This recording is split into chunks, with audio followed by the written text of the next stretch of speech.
уште полошо е со 2 гласа.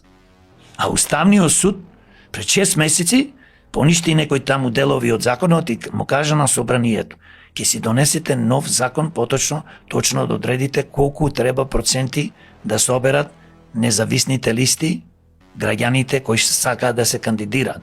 И замислете, немаше кворум намерно, не се донесе тој нов закон, ДИК како криминална институција, бидејќи тие се луѓе од СДС, од ДПМН, од ДУИМУ и од другите партии, значи почнувајќи од председателот донесоа одлука, криминална одлука.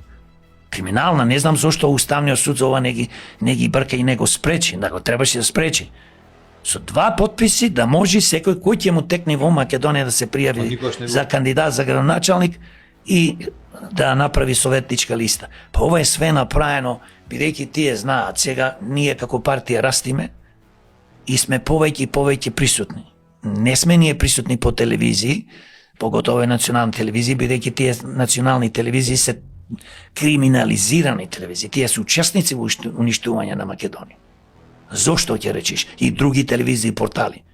Затоа што ќе му кажат владеачките партии или други партии кои се во опозиција, тие права, немојте да ги викате демократи, немојте да викате Јорго и нивните луѓе, оти тие све што кажуваат, кажуваат